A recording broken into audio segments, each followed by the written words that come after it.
Và các anh chị sẽ có một cái video thật là tuyệt vời về nhà, một cách mà không cần phải sử dụng cái gì phần mềm gì. Quan trọng nhất là các anh chị chỉ có một cái duy nhất là phải có điện thoại thôi. Có điện thoại là xong. Thật sự là ai cần như thế hãy giơ tay lên và nói tôi. Ok. Nhưng mà thật sự các anh chị phải cam kết với thầy rằng học thì phải cần có gì nhá? Năng lượng, phải không ạ? Và phải có cái sự tương tác. Ví dụ các anh chị không hiểu cái vấn đề gì có thể là tương tác với nhau, đừng có ngồi im. Nếu ngồi im mà Say chia sẻ một mình, Say sẽ không có cái energy để chia sẻ cho các anh chị lại. Cho nên mình cứ học một cái cách thoải mái và có gì không hiểu cứ chia sẻ. Ai có thể biết hơn có thể là chia sẻ với Say, có thể là Say có thể học hỏi được tất cả các anh chị tại lớp học của chúng ta, phải không ạ? Thật là tuyệt vời phải không ạ các anh chị? Các anh chị có thể cho Say một tràng vỗ tay được không ạ?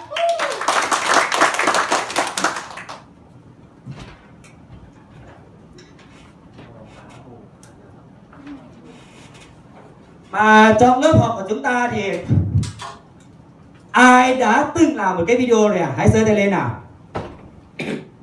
Giơ tay lên cao, tự tin lên, mình làm thì mình cứ tự tin lên. Làm chưa? Ok, cảm ơn các anh chị. Tức là những cái anh chị chưa giơ tay thì có nghĩa là chưa từng làm bao giờ, chưa từng làm một cái video bao giờ, phải không ạ? Ok, cứ đừng tin, cho nên thì hôm Say sẽ hỗ trợ các anh chị mà ai mà chưa từng làm cái video, Say sẽ có một cái bí quyết cho các anh chị để làm một video nào mà mình có một cái rào cản một cái gì mà mình không thể làm một cái video được.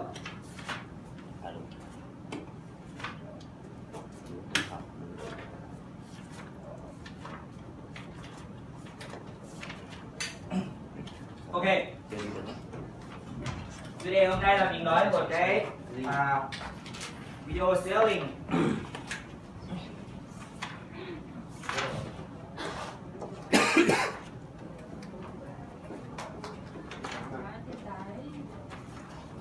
Ôi mà nhỉ.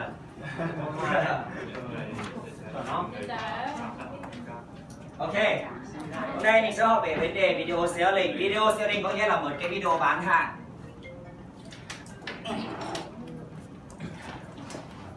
Khi một cái video bán hàng nó cũng giống như mình làm cái Facebook vậy. Video cũng thế. Cho nên cái ban đầu nhất khi mà mình làm một cái video, thứ nhất là mình phải làm cho người khác để biết về cái bản thân mình.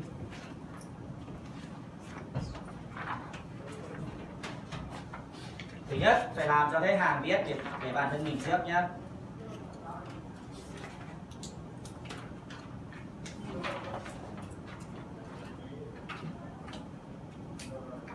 Khi biết rồi là người ta sẽ làm cái gì tiếp? Ai có thể cho Say một cái câu trả lời được không? Cũng giống như là search phải không ạ?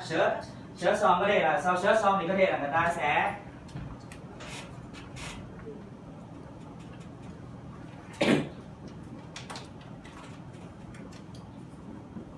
search, thì người ta sẽ tìm hiểu về cái bản thân mình là ai, mình đang làm gì, mình đang ở đâu, mình có nghề nghiệp gì, phải không ạ? Nó cũng giống như video, cũng giống như tương tự cái Facebook vậy. Khi search xong thì người ta sẽ làm gì? Phải làm sao?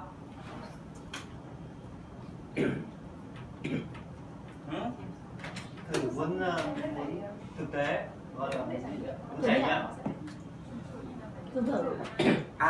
Khi mà họ đã biết mình rồi, chắc chắn nếu mình thật sự là mình là người cho họ một cái giá trị nào đó, họ sẽ cảm thấy làm sao? Họ phải thích mình. Chưa phải là tin tưởng. Người ta phải thích mình trước. Có nghĩa là khi mà người ta search về mình xong, có nghĩa là mình làm video cũng giống như Facebook vậy, mình trao họ một cái giá trị nào đó, mình có cái gì trao cho họ. Ví dụ chị Uyên được không ạ? Chị làm spa, chị có thể chia sẻ họ là cái cách bí quyết như thế nào để mình có một cái làn da đẹp. Có nghĩa là đó là một cái giá trị chị trao lại cho họ. Họ cảm thấy bài của chị post lên nó có giá trị cho họ thực sự và nó có giá trị cho cộng đồng, chắc chắn là họ sẽ tìm tới chị. Khi người ta tìm tới chị xong, người ta sẽ sau đó thì người ta sẽ cảm thấy thích chị vì chị đã chia sẻ, chị đã trao lại cái giá trị cho họ thực sự. Thích xong người ta làm sao? Người ta mới tin.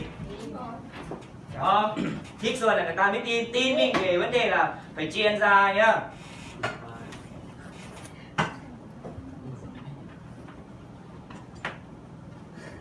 Người ta phải trust. Ta có nghĩa là phải tin mình một cái cấp độ chuyên gia, một cái cấp cấp độ lĩnh vực nào đó. Ví dụ như chị Uyên, chị làm spa, người ta phải tin chị thực sự là chị là chuyên gia về spa. Ví dụ tôi đang cần, mặt tôi đang xấu này, người ta tìm thấy chị, đó là họ phải tin chị một cái mức là chị là professional về cái lĩnh vực đó. Như chị Nhung cũng vậy, em đang bị đau dạ dày chẳng hạn, em cũng phải tin chị là cái sản phẩm của chị nó thực sự là có thể là giải quyết cái vấn đề của em thôi.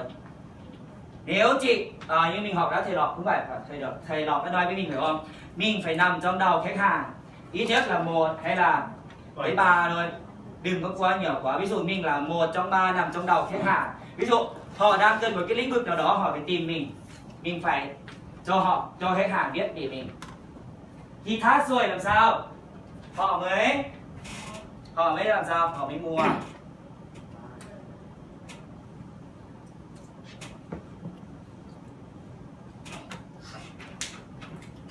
Cho nên đấy là một cái quy trình mình làm video cũng tương tự cái Facebook vậy. Vì làm sao? Vì nó liên quan tới vấn đề social media.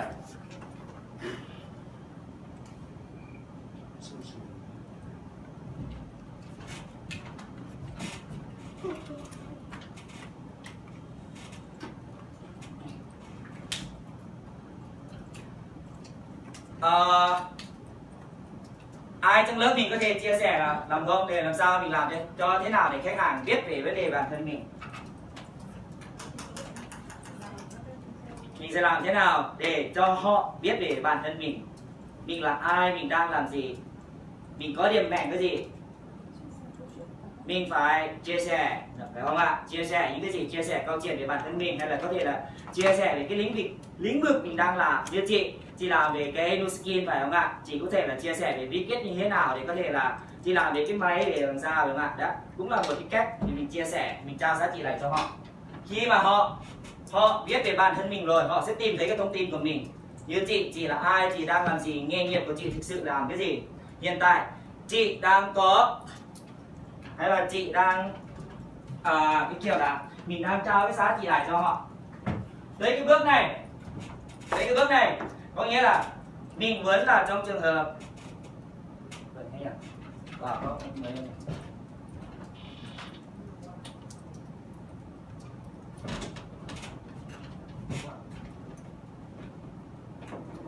tới cái 2 bước này có nghĩa là mọi người vẫn là chia sẻ trao giá trị lại cho họ một cái cách chân thực, chia sẻ những cái thứ gì các anh chị đang có.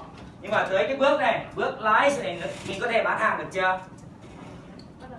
Bắt đầu rồi nhưng mà có thể là không bán được hàng, nhưng mà mình khi mà người ta thích mình rồi có nghĩa là mình có thể là bán hàng được, nhưng mà chưa phải là bán được hàng 100%. Nhưng mà người ta chỉ tin mình một cái cấp độ nào đó thôi, không phải là chỉ người ta sẽ tin mình 100%. Người ta cảm thấy thích, có nghĩa là người ta cảm thấy thích mình, có nghĩa là mình có thể là bán hàng được họ. Mà cái tới bước này, bước task rồi này, mình mới bán hàng được thực sự. Người ta đã tin mình một cái cấp độ chuyên gia rồi, mình là làm chuyên gia một cái lĩnh vực nào đó. Như em làm những nghề thuốc phải không ạ? Đó, người ta phải tin em là ok, em có thể là cung cấp thuốc hay là gì đó. Người ta phải tin em là những cái nhà cung cấp thuốc thực sự thì có thể là mình bán hàng được. Đây là một cái quy trình làm video cũng giống như tương tự mình làm Facebook cũng vậy, ai làm Facebook cũng làm cái step này hết. Facebook cũng như thế, phải làm cho mọi người biết về bản thân mình, người ta tìm thông tin của mình, người ta thích mình, người ta tin mình rồi cuối cùng là mình mới bán hàng. Hiểu chưa nhá? Được nhá? Tiếp. Sau đó thì mình sẽ liên qua đi sau, được chưa bạn? Mình sẽ đi sau để vấn đề làm video selling, tức là video bán hàng. Nó sẽ có cái bước viết như thế này nhá.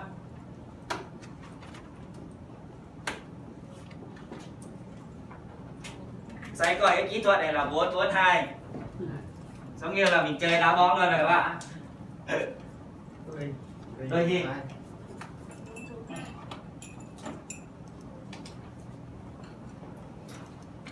Số 4 đầu tiên có nghĩa là số 4. Những cái nỗi sợ hãi mà mọi người thường gặp khi các anh chị làm video. Hôm nay Sai sẽ giúp cho các anh chị để các anh chị có thể là phá vỡ những cái rào cản. Tại sao mình không làm video được, mọi người vẫn làm được. Đây là những cái nỗi sợ mọi người thường gặp trong làm video.